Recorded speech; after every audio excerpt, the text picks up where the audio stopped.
नहमदुहु व नुसल्ली व नुसल्लिमु अला रसूलिहिल करीम अम्मा बाद फ़अऊज़ु बिल्लाहि मिनश शैतानिर रजीम बिस्मिल्लाहिर रहमानिर रहीम।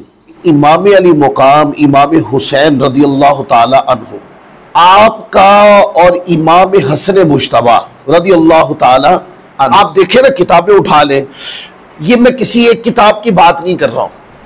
अब मेरे सामने सही मुस्लिम है तो इसका मतलब ये नहीं कि ये शायद सही मुस्लिम शरीफ के अंदर है, नहीं भी बुखारी उठा ले, मुस्लिम, तिरमिज़ी, नसाई, इब्ने माजा, उनसे पहले लिखे जाने वाली किताबें उठा ले या इनके बाद लिखे जाने वाली अहादीस की किताबें उठा ले।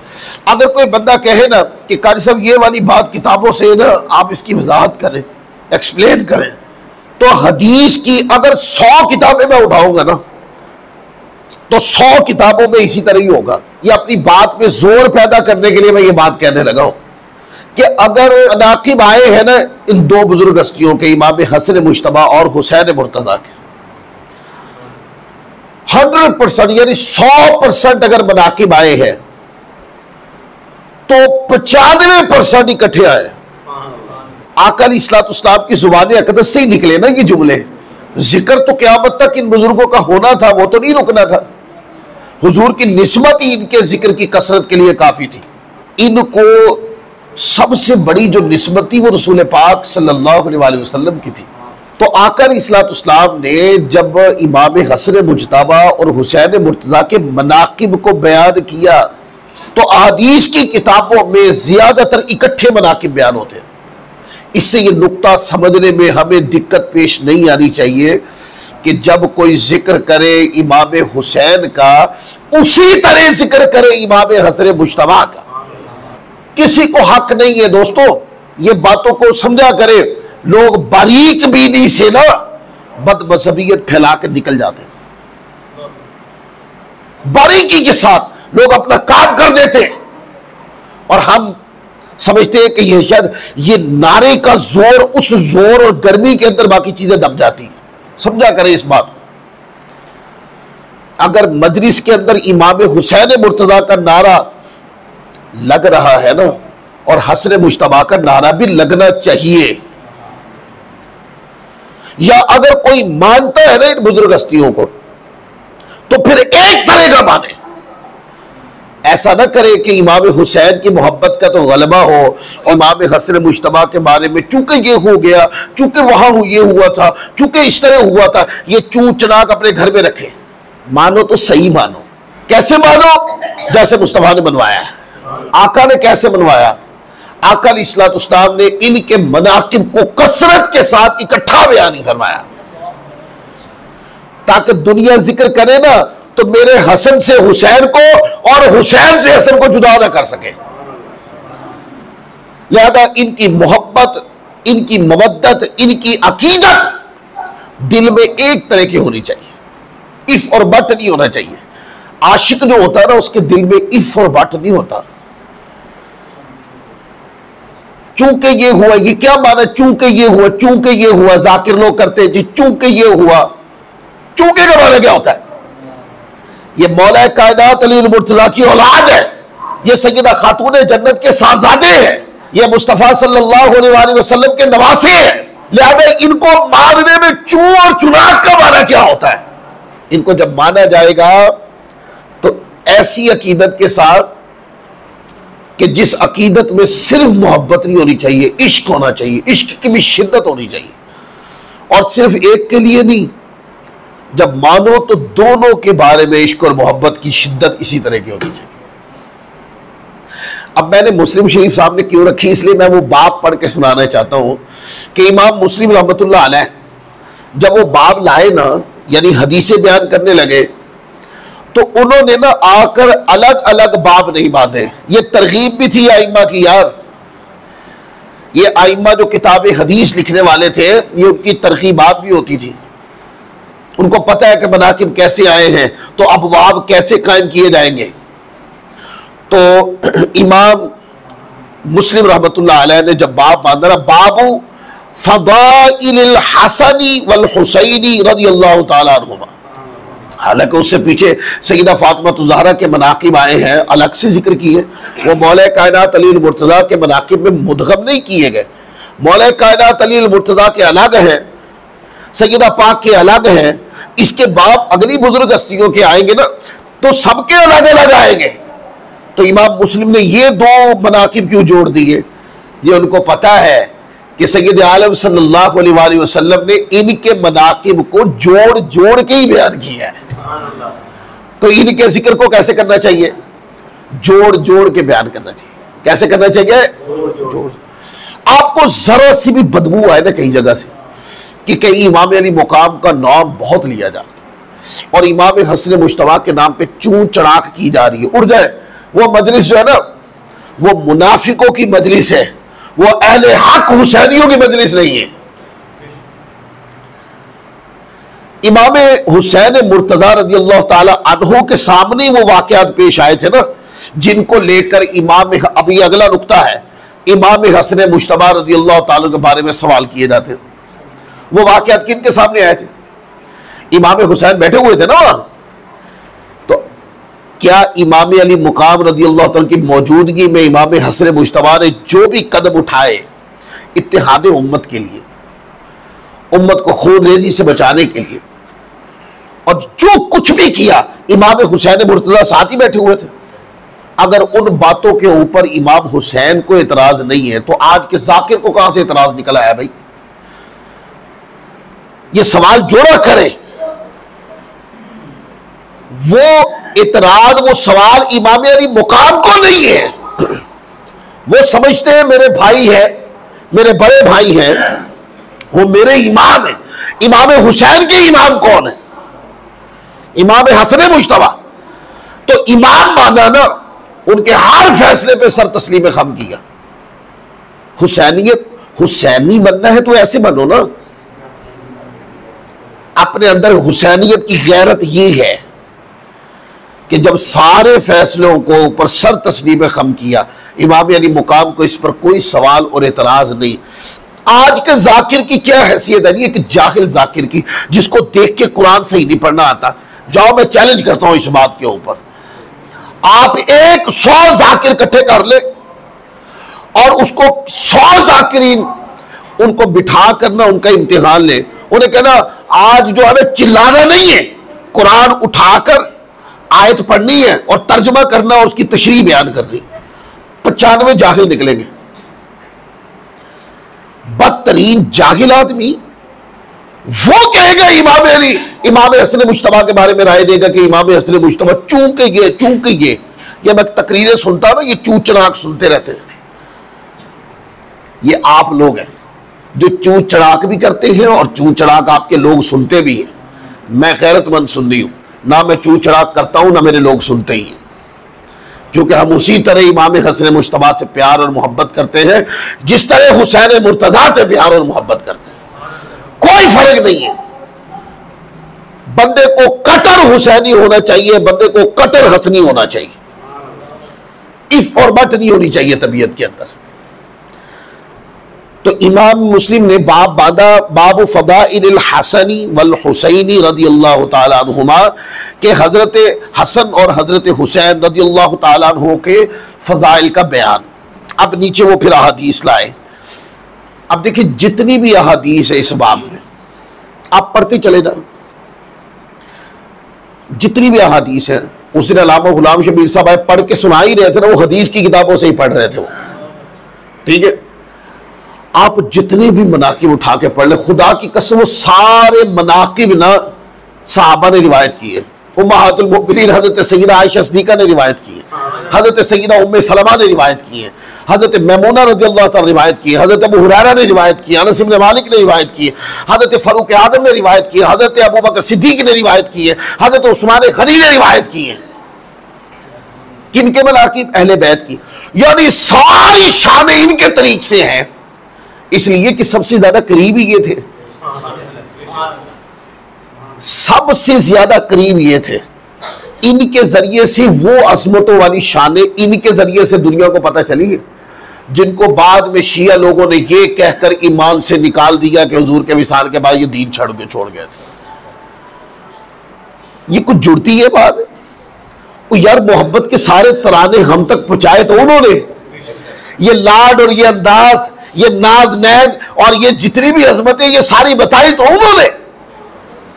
जालिमों, जिन्होंने वो सारा नक्शा मोहब्बत रसूल का अहले बैत किराम के साथ और हसनैन करीमैन के साथ आका की मोहब्बत का जिन्होंने सारा नक्शा रिवायत किया है, तुमने ये कहकर उनको दीन से निकाल दिया, तो फिर उन मनाकिब की क्या हैसियत रही बताओ?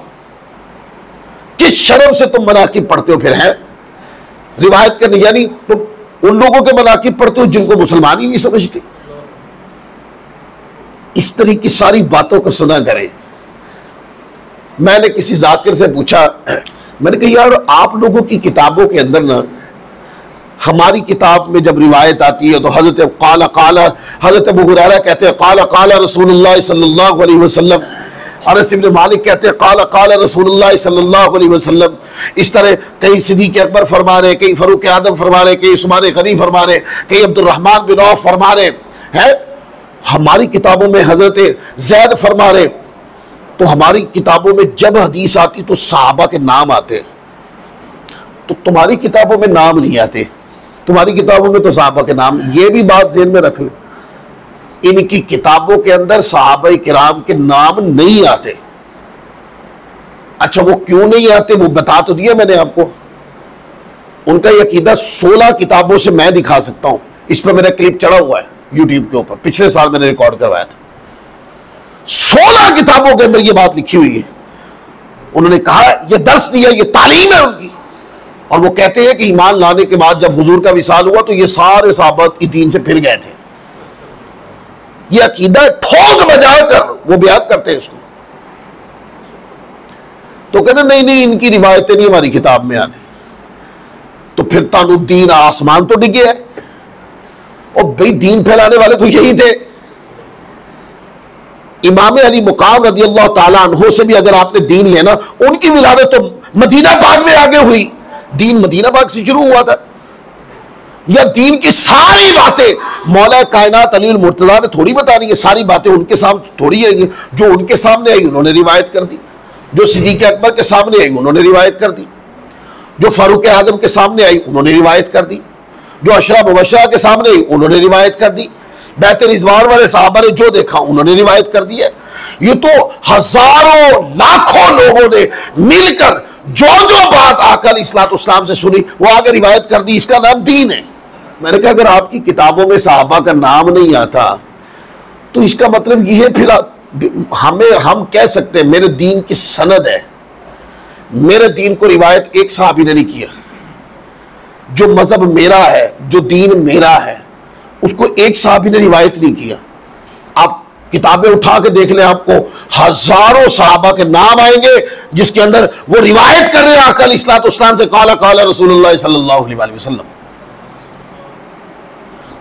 आपकी बात सिर्फ रिवायत है तो हजरत इमाम बाकिर फरमा रहे हैं। इमाम बाकिर रज़ी अल्लाह ताला का दौर जो है वो बहुत बाद में आके शुरू होता है, यानी 61 जब करबला हुई उसके करीब करीब या बाद में या पहले इमाम बाकिर रज़ी अल्लाह ताला की विलादत हो रही। तब आका अलैहिस्सलाम को दुनिया से तशरीफ ले गए, कमो बेश आप अंदाजा करें 5 साल गुजर गए थे। कितनी खिलाफतें गुजर गई, सिद्दीक़ अकबर की खिलाफत गुजर गई, फारूक आज़म की खिलाफत गुजर गई, उस्मान गनी रज़ी अल्लाह तआला की खिलाफत गुजर गई, मौला कायनात अली मुर्तज़ा की खिलाफत गुजर गई, इमाम हसन मुश्तबा की खिलाफत गुजर गई, हजरत अमीर मुआविया रज़ी अल्लाह तआला अन्हु का दौर गुजर गया। ये उसके बाद की बातें हैं। तो हमारा जो दीन है वो किससे? हजारों सहाबा से रिवायत। और आप रिवायत करते हैं इमाम बाकिर रज़ी अल्लाह, हमारे पीर है, सिलसिला कादरिया में नाम आता है उनका। फिर ऊपर इमाम अली ज़ैनुल आबिदीन।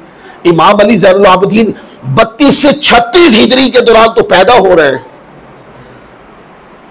यानी ये जमाना गालिबन मौला कायनात अली मुर्तज़ा की, आपकी अगर 36 में पैदा हुए तो मौला कायनात अली मुर्तज़ा की खिलाफत शुरू हो गई थी।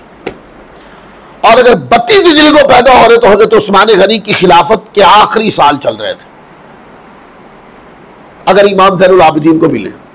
और इमाम हसन और हुसैन रज़ियल्लाहु ताला अन्हु, आपने देखा है कि उनकी विलादत मक्का मदीना के अंदर, मदीना पाक के अंदर इमामैन करीमैन की विलादत हुई। 4 या 5 हिजरी मुख्तलिफ रिवायात आती उसमें। तो उससे पहले 13 साल और पहले 4-5 साल ये गैप क्या हम मौला कायनात अली मुर्तजा का एक नाम रख के फिल कर सकते? नहीं कर सकते। तो हाजत क्या थी, जरूरत क्या थी कि दीन को दीन लेने के लिए उन शख्सियात का तायुन करना जरूरी था, और उनका सिर्फ चंद होना जरूरी नहीं, हजारों की तादाद में होना जरूरी था, कि वो हजारों की तादाद में हो जो दीन पेश करे। हर वाकया होने वाला, देखे ना, अब मैं एक सवाल कर लेता हूं, मतलब अब ये मौजू किसी और तरफ जा रहा है। मक्का के अंदर जब हिजरत होने लगे, मेरी तवज्जो से बात सुनिएगा, मक्का के अंदर जो हिजरत हुई तो मौला कायनात अली मुर्तजा कहां थे? आप तो बिस्तर के ऊपर सोए हुए थे हुजूर अलैहिस्सलाम के बिस्तर मुबारक पर। अच्छा, और उस वक्त सारे सहाबा जो है वो हिजरत करके मदीना चले गए। तो गार के अंदर आका इस्लाम के साथ कौन था? तो वो जो वाकयात पेश आ रहे वहां तो अली मुर्तजा नहीं थे। और फिर जब आका इस्लाम मदीना चले गए, मदीना जाकर कितनी हदीसें इरशाद फरमाई। मौला कायनात अली मुर्तजा, जाहिर है कि जिम्मेदारी थी, आप वो सारी अमानतें लौटाकर बाद में आए। फिर क्या हर वक्त आका इस्लाम मौला कायनात अली मुर्तजा के साथ रहते थे? नहीं। जिसमें हुजूर साथ थे वो रिवायत मौला कायनात ने फरमा दी, और जिसमें सिद्दीक़ अकबर साथ है, जिसमें फारूक आदम साथ है, जिसमें दीगर सहाबा साथ हैं, वो उन्होंने कर दी। तो लिहाजा दीन के लिए जरूरी है हजारों लोग इसको रिवायत करें। वो खासियत सुन्नियों आपके अकीदे को हासिल है। आप जो मजहब आपका है ना, इसको हजारों सहाबा ने रिवायत किया। हमारी किताबें उठा ले, हमने तो उनकी जिन्होंने रिवायात की है हदीस की किताबें, उन सहाबा किराम के ऊपर तराजिम की पूरी किताबें लिखी, जिनके नाम हदीस की सनद में आ गए। या वो जब भी पढ़ा जाए ना तो वो कहते नहीं हमारे यहां तो नाम नहीं लिए जाते इन लोगों के। मैंने कहा वो नहीं लिए जाते उसका मुझे पता है, पर हमारे यहां लिए जाते हैं। ये सारी मोहब्बत खुदा की कसम रिवायत इन लोगों ने की है।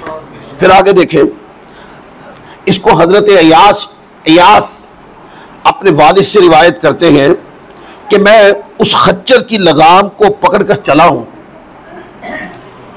जिस पर रसूलुल्लाह सल्लल्लाहु अलैहि वसल्लम और हजरत हसन और हुसैन, दो नाम इकट्ठे आ गए, हजरत इमाम हसन मुश्तबा और हुसैन मुर्तजा रज़ियल्लाहु ताला अन्हु सवार थे। हत्ता कि मैंने उनको नबी पाक सल्लल्लाहु अलैहि वसल्लम के हुजरे में दाखिल किया। ये आगे थे और वो पीछे थे। इसमें तो दीन यानी दीन के अहकाम की तो कोई बात नहीं। ये बात को समझने की कोशिश कीजिए। इस हदीस पाक में दीन के अहकाम यानी फर्ज, वाजिब, सुन्नत है, इबादत की तो कोई बात नहीं है। लेकिन कितनी मोहब्बत थी रिवायत करने वालों में यार। क्या आका अलैहिस्सलाम की गैर मामूली मोहब्बत इनके साथ देखकर तो वो पूरी हैत को बयान कर देते कि मैंने उस खच्चर की लगाम पकड़ी है जिसके ऊपर आका अलैहिस्सलाम इन दोनों शहजादों के साथ सवार थे। और इमाम मुस्लिम ये मनकबत जो है ये इकट्ठी ला रहे हैं, दोनों बुजुर्गों की अजमत को इमाम मुस्लिम रहमतुल्लाह अलैह इकट्ठा जिक्र कर रहे हैं। और इसके ऊपर इतनी हदीस है, मैं ये नुक्ता बताकर किसी और बात को आगे छेड़ना चाहता था। 2-3 हदीसें इसलिए मैंने पढ़ी आपके सामने। देखिए, कोई फर्ज की, वाजिब की, कोई तस्बीहात की, अहकाम दीन की कोई बात नहीं है, लेकिन फिर भी बात को रिवायत कर दिया। ये कौन थे? ये सहाबा किराम थे। जिसने मोहब्बत की जो है जान देखी अपनी मेमोरी में सेव कर ली, बस बाद में जब सवाल हुआ तो उसको आगे रिवायत कर दी। और आज दीन, अगर दीन के तशख़्ख़ुस के साथ इमाम हसन और हुसैन को याद किया जाता है तो वो याद हम जो कर रहे हैं, हम तक ये बात पहुंचाई है सहाबा किराम ने। अब मुझे एक बात बताएं, एक होती है हदीस, एक होती है सनद। एक होती है हदीस और एक सनद होती है। अगर उलमा का कहना, आइम्मा दीन का कहना यह है कि अगर सनद पर इत्माद न हो तो जो उससे अगले वाली बात है उस पर इत्माद खत्म हो जाता, उससे अगली वाली बात को आइम्मा दीन लेते नहीं। मतलब एक मिसाल है कि कोई हदीस है और उसको बयान करते हुए आइम्मा कह दे कि हाजा हदीसुन दईफुन, कि यह हदीस की सनद ज़ईफ है। अब आप उस रिवायत को अहकाम के बाब में नहीं पढ़ सकते, अब आप उससे अकीदे का मसला साबित नहीं कर सकते, अब आप उससे अहकाम दीन फर्ज वाजिब नहीं साबित कर सकते, इसलिए कि उसकी सनद का जो ज़ोफ है, उसके अंदर की जो क्वालिटी और कुव्वत इस्तदलाल है उससे खत्म हो गया। लिहाजा सनद जितनी मजबूत होगी, आगे जो टेक्स्ट बयान हुआ है वो उतना ही ज्यादा मजबूत होगा। ठीक है, अब आप मतन के तौर पे ले ले शान अहले बैत को, शान हजरत इमाम हसन मुश्तबा को, हुसैन मुर्तजा को, शान है इनकी, लेकिन इस बात की सनद सहाबा है। इस बात की सनद कौन है? अगर कह दिया जाए हाज़ा सनदुन दईफुन, तो फिर मनकबत की बात जो है, यानी आगे जो बात बयान हुई है, मतन के अंदर जो बात बयान हुई है, उसकी सकाहत तो खत्म हो गई। उसकी सकाहत में जान सिर्फ इस वजह से है कि इसकी सनद में जान है। सनद में जितनी ज्यादा जान होगी, मतन में उतनी सकाहत उतनी वाज़ेह हो जाएगी। अगर सहाबा किराम की जात को हटा दिया जाए ना, तो फिर तो इमाम हसन मुश्तबा और हुसैन मुर्तजा का जिक्र करना हमारे लिए, हम उस शान और अजमत से नहीं कर पाएंगे जिस तरह ठोक बजा के बयान करते हैं। इसलिए सहाबा किराम की अजमत को पहले मानना होगा। सहाबा हक थे, सादिक थे, सदूक थे, हैं, आका के वफादार थे, हुजूर के जानिसार थे। उन्होंने, आप उनकी कुर्बानियां तो देखे, मक्का से मारे खाना शुरू हुई है, मक्का से गले कटने शुरू हुए, आधा काट के फेंक देते थे, पूरा पूरा घर उजाड़ देते थे, कारोबार लूट लेते थे कि तुम नबी करीम का, वो कहते थे कि तुम इनका पीछा छोड़ दो। उन्होंने कहा लुट लो जो लुटना है, इन्होंने पीछा नहीं छड़ना। सामने औलादे सिबा होती रही, मां बाप को सामने खड़ा करके बर्शियों के साथ 2 लख्त कर दिया गया। किस वजह से? दीन हक को छोड़ दे, जाते मोहम्मद रसूलुल्लाह को छोड़ दे। उन्होंने कहा जो करना कर लो। ऐसा नहीं हो सकता। मक्का का 13 साल, आप कभी ये दास्तान पढ़े तो सही। आज शिया जाकिर आके बक बक करके चला जाता है, उसे कहो किताब दो, उसको किताब दो, उसको पढ़ो। 13 साल मक्का के, कितना सुलम इन पर हुआ। इन्होंने दीन को गिरने नहीं दिया। आका की नमूस की खातिर किस हद तक गए ये लोग। इज्जत मुस्तफा की खातिर अपनी इज्जतें फिदा कर दी इन्होंने। हुजूर ने फरमाया बैठ जाओ, बैठ गए। फरमाया खड़े हो जाओ, खड़े हो गए। फरमाया ये दावत दो, वो दावत दी। हुजूर ने फरमाया कि अब सब कुछ छोड़ के मदीना चले जाओ। उन्होंने सब कुछ छोड़ दिया, मदीना चलेंगे। किस खातिर? और मदीना में जाते ही क्या हुआ? फरमाया कि तलवारें लो, जंग लड़ो। जंग बदर आ गई, साल बाद जंग ओहद आ गई। ये सारा फुतुहात का दौर है मदीना पाक। एक जंग से जिस्म कटे हुए और कपड़े खून आलूद हैं, आए हैं। आका अलैहिस्सलाम ने फरमाया दोबारा तलवारें उठाओ, बनी कुरैज़ा की तरफ जाना है। अपने जख्मों को नहीं देखते यार, अपनी जिंदगी को नहीं देखते। वो उज़र नहीं करते कोई, और वहां से चल पड़ते। अगर कोई अजीज शहीद हो जाए तो सब्र करते, गिले उनके अंदर है नहीं। हुजूर के इस तरह जानिसार रहे। जालिमों आके के विसाल के बाद दीन जो कट मारे हैं उन्होंने, दुनिया को क्या मैसेज गया बताइए? दुनिया को यह मैसेज गया कि आका अलैहिस्सलाम के 13 और 10 23 साल की जिद्दोजहद ये थी शिया जाकिर की तबलीग के मुताबिक। 23 साल की जिद्दोजहद ये थी कि हुजूर के विसाल के बाद सारे दीन से निकल गए। ये समझाना चाह रहा है शिया जाकिर आपको। वो इसलिए धाड़ रहा है, वो इसलिए चिल्ला रहा है। अल्लाह के बंदो, जिनकी शान में दर्जनों कुरान की आयतें आई हों और कोई दीन से फिर सकता है, उनके दीन को कुछ नहीं होता। जिनको कुरान ने सहाबी कह दिया हो, तुम ये कहते हो वो दीन से फिर गए, ये तबलीग करते हो। तो दोस्तों, अकीदे के बाब में ये जुमला मेरा रख लीजिएगा। अकीदे के बाब में सिर्फ वो हुसैनी नहीं, हुसैनी वो नहीं कि जो जिक्र करता है और चुप कर जाता है। असल हुसैनी वो है जो सबकी इज्जत भी करता है और जिक्र भी करता है। जो इज्जत ना करे, यानी सहाबा की इज्जत नहीं करता और गले फाड़ फाड़ करके कि मैं इमाम अली मुकाम का जाकिर हूं, मैं इमाम अली मुकाम का मुहिब हूं, ये लाखों करोड़ों बार गले फाड़ फाड़ कर ये कहे, ये कभी भी इमाम अली मुकाम का मुहिब नहीं हो सकता। कोई एक जुमला किसी किताब से निकाल के कोई बंदा दिखा सकता है इमाम अली मुकाम रज़ी अल्लाह ताला अन्हु ने कहा सिद्दीक़ अकबर के अंदर ये कमी थी, निकालो। फारूक आज़म में ये कमी थी, निकालो। ओए अल्लाह के बंदो, ये बुजुर्ग वो लोग थे जैसे आका अलैहिस्सलाम को इन बुजुर्गों के साथ, हसन हुसैन के साथ हुजूर को मोहब्बत करते देखा तो उसकी प्रैक्टिस करते थे। बाद में ये उसी तरह उठाए फिरते थे। अच्छा, क्यों करते थे? आका को गैर मामूली मोहब्बत करते देखा ना, तो वो मोहब्बत दिल में सरायत कर चुकी थी। आका के विसाल के बाद इन शहजादों को खुलफाए राशिदीन इस तरह उठाए फिरते होते। वो वाकया नहीं, अगरचे चलो उसकी सनद ज़ईफ है, लेकिन बात ये कि हिकायत के लिए बात कर लेने में क्या हर्ज है? हजरत फारूक आज़म का दौर था तो आपके बेटे हजरत अब्दुल्ला बिन उमर, वो हजरत इमाम हसन मुश्तबा ने कोई जुमला फरमा दिया कि तुम्हारे जो वालिद हैं वो तो मेरे नाना के गुलाम हैं। क्या कह दिया? अल्लाह अकबर।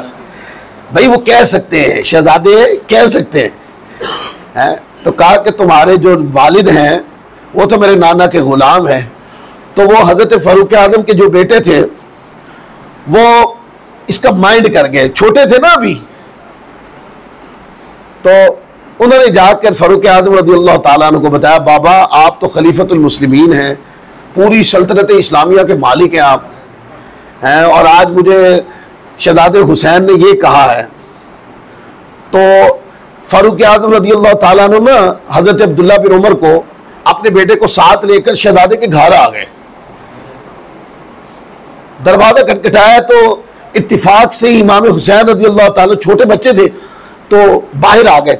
तो हजरत फारूक आज़म को देखा तो परेशान हो गए कि लगता है शहजादे ने जाके मेरी शिकायत कर दी है, अब मुझसे गिला करेंगे। तो हजरत फारूक आज़म रज़ियल्लाहु ताला अन्हु ने इमाम अली मुकाम शहजादा इमाम हुसैन रज़ियल्लाहु ताला को बुलाया और बुलाकर कहा, बेटे आपने ये कहा है, आपने ये कहा है। तो इमाम हुसैन रज़ियल्लाहु, जैसे बच्चा झिझकता है ना, तो झिझकते हुए ये कह दिया, जी ये मेरे मुंह से निकल गया था। क्या? ये मेरे मुंह से निकल गया था। आपने फरमाया, नहीं बेटे गिला करने नहीं आए, ये जो आपके मुंह से निकला है ना ये हमें लिख दे, मैं वसीयत कर दूंगा कि मुझे दफनाओ तो इस वसीयत के साथ दफनाना। कि आका के बारे में हुजूर सवाल पूछेंगे तो हम सनद दिखा देंगे कि आपके अहले बैत के साथ हमने ये किया। ये इस तरह के लोग थे जिन्होंने गैर मामूली मोहब्बत दी, खुदा की कसम गैर मामूली मोहब्बत। आप अंदाजा करना, वो वाकया आता है। वो वाकया कैसे है कि इमाम हसनैन करीमैन की वालदा सैयदा फातिमा ज़हरा, अगला जुमा उनकी सीरत पे आना है, मैं आपको बहुत सारी हदीस उसके ऊपर पढ़ के सुनाऊंगा। जब उन्होंने ना फतक के हवाले से सवाल किया तो सैयदना सिद्दीक़ अकबर ने फरमाया कि फदक वो माल है जो आका अलैहिस्सलाम के पास आता तो हुज़ूर अलैहिस्सलाम उससे इंतजाम कार चलाया करते थे। वो मिल्क नहीं है किसी की, ठीक है। उसमें से एक हिस्सा अहले बैत किराम का भी जाया करता था, और वो जब तक बागे फदक रहा हजरत सिद्दीक़ अकबर के पास, फारूक आज़म के पास, हजरत उस्मान गनी के पास, मौला मुर्तज़ा के पास, तब तक उसकी जो सुन्नत नबवी की उसके ऊपर जो तकसीम थी, जैसे आका अलैहिस्सलाम फरमाया करते थे, उसी तरीके से आइम्मा अतहार अहले बैत और अज़वाज मुतहरात और जो अहले बैत किराम के घर थे उनमें जिस तरह हुजूर तकसीम करते थे उसकी आमदनी उस तरह वहां लग जाती, और जो बकिया बचते वो उसी तरीके से इस्लाम के काम में खर्च कर दिए जाते। अब देखिए सैयदा पाक ने तो ये सवाल पूछा था कि बागे फदक के हवाले से, तो सैयदना सिद्दीक़ अकबर ने फरमाया कि आका अलैहिस्सलाम ने फरमाया कि अंबिया किराम की कोई विरासत नहीं होती, वो जो छोड़ के जाते वो सदका और खैरात होती। अच्छा ये बात हो गई। सैयदा पाक रज़ियल्लाहु ताला अन्हा, इसमें दो लफ्ज आते हैं, या आपने किसी के जरिए पूछा, किसी को भेजा, या आप तशरीफ लाई। सिद्दीक़ अकबर ने जवाब दे दिया, आप तशरीफ ले गई। अब देखे ना, एक सवाल था, पूछ लिया, वो चली गई, लेकिन सिद्दीक़ अकबर का जानते थे ना हुजूर का इनके साथ गैर मामूली मोहब्बत और प्यार सैयदा पाक के साथ। तो दिल में आया कि कहीं ऐसा ना हो कि मैंने जो जवाब दिया करते ये जवाब दुरुस्त है, लेकिन हो सकता है कि कहीं ऐसा ना हो कि शहजादी कहीं नाराज तो नहीं होगी। ये खौफ जो था ना, ये कल्ब सैयदा पाक पर नहीं था, ये कल्ब सिद्दीक़ अकबर पर था कि मालूम नहीं कि कहीं नाराज ना हो गई हो। तो आप उस वक्त क्या थे, ये बात तवज्जो से सुनना, आप क्या थे? खलीफतुल मुस्लिमीन, खलीफतुल रसूल, यानी पूरी सल्तनत इस्लामिया के मालिक व मुख्तार कौन थे? सिद्दीक़ अकबर। आप सैयदा पाक के घर तशरीफ ले गए। हाय हाय हाय, भाई दुनिया के लिए सिद्दीक़ अकबर कौन हुए? दोस्तों इस बात की नजाकत को समझिएगा, दुनिया के लिए सिद्दीक़ अकबर कौन हुए? सल्तनत के बादशाह और इस्लामी नुक्ता नजर से खलीफतुर रसूल, सारी सल्तनत इस्लामिया के मालिक व मुख्तार, जिनके हुक्म से हर चीज होती है, जिसको ऑर्डर दे दे उसके खिलाफ नहीं कर सकते। और वो सैयदा पाक का दरवाजा खटखटा रहे। मौला कायनात अली मुर्तजा शेर खुदा तशरीफ लाए तो देखा तो अंदर जाके सैयदा पाक चूंकि अलील थी, ये जो बाकी 6 महीने गुजरे ना आका अलैहिस्सलाम के विसाल के वक्त सैयदा पाक तशरीफ लाई, तो आका अलैहिस्सलाम ने उनके कान में बताया अपनी रहलत की, अपनी इंतकाल का, अपनी वफात की बता दिया। सैयदा पाक रोने लग गई और उसके बाद फिर दोबारा कान करीब करके फरमा दिया तो सैयदा पाक मुस्कुराने लगी। पहली बात यह थी कि मैं दुनिया से ज़ाहिरी पर्दा फरमाने वाला, और दूसरी बात यह फरमाई कि मेरे विसाल के बाद सबसे पहले जो मेरे पास तशरीफ लाएंगी वो आप होंगी। तो फिराक रसूल में 6 महीने ऐसे गम में गुजरे सैयदा पाक, आका अलैहिस्सलाम के फिराक में बीमार हो गई थी, हुजूर की जुदाई में बीमार हो गई, हत्ता कि आपका विसाल हो गया। तो सैयदा पाक घर में मौजूद थी। मौला कायनात अली मुर्तजा ने जाकर बताया कि बाहर सिद्दीक़ अकबर यानी बादशाह बाहर आके खड़े। कभी ऐसे आते हैं यार बादशाह दरवाजों पर? बताओ मुझे, दुनिया किसके दरवाजे पे इकट्ठी हुई? इसको समझो यार बातों को, दुनिया किसके दरवाजे पे इकट्ठी होती है? बादशाहों के दरवाजों पर, और बादशाह जिनके दरवाजों पे आके इकट्ठे होते हैं वो अहले बैत का घराना है। ये कौन करता है? वो जो गैर मामूली मोहब्बत करने वाले। सिद्दीक़ अकबर आका अलैहिस्सलाम की तरह गैर मामूली मोहब्बत करने वाले। उन्होंने नहीं देखा मेरा स्टेटस क्या है, मैं कौन हूं, मैं खलीफतुर रसूल हूं, मैं सल्तनत इस्लामिया का मालिक हूं, मेरा हुक्म का दायरा कार बड़ा वसी है, कुछ नहीं समझा। तो मौला कायनात ने जाकर बताया कि बाहर सिद्दीक़ अकबर आए हैं। उनको तो सैयदा पाक ने मौला कायनात अली मुर्तज़ा ने फरमाया कि आपकी इजाजत है वो अंदर आ जाए, क्योंकि पहले अदब ये होता था कि अपने शौहर की इजाजत के बगैर घर में कोई आ जा नहीं सकता था। तो सैयदा पाक ने फरमाया क्या आपकी इजाजत है कि वो आ जाए? तो मौला कायनात ने फरमाया कि बिल्कुल मेरी तरफ से इजाजत है। तो फिर उन्होंने कहा कि आप उनको बुला लें। यार दुश्मनों को घर बुलाता है? ये केड़े पासे पा दिता सानू ज़ाकिरा ने, मेरी कौम को किस तरह धक्का मार दिता है? आप अंदर आ गए, चूंकि दिल में था ना कि मैंने वो बात की कि शायद सैयदा नाराज ना हो गई हो, तो आ गए, अंदर आके बैठ गए। और वो हदीस से पाक के जुमले में अगले जुमले उसको बकायदा पढ़ के सुनाऊंगा आपको। कहते हैं कि सैयदा पाक के पास बैठ के सिद्दीक़ अकबर आपको राजी करने लगे हैं। क्यों? उनकी रजा क्यों जरूरी थी?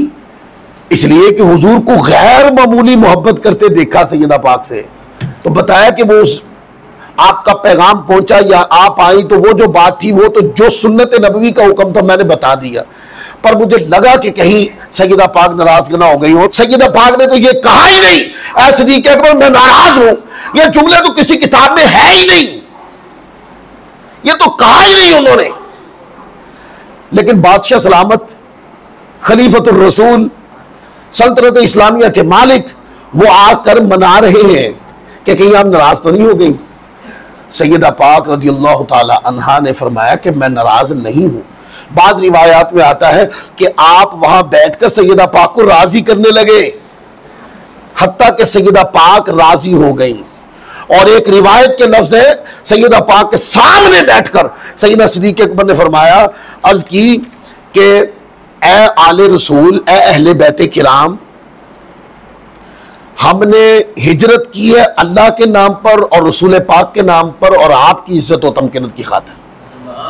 और एक रिवायत के लफ्ज है कि वो बागे फतह है, वो सुन्नत नबवी का जो हुक्म है मैं उससे हट नहीं सकता। गुलाम का माल हाजिर है, जो चाहे आप इसमें से ले लें। आप मेरी और मेरी आल औलाद की मालिक हैं, वो आपका है। तो इस तरह के जुमले कौन कहता है?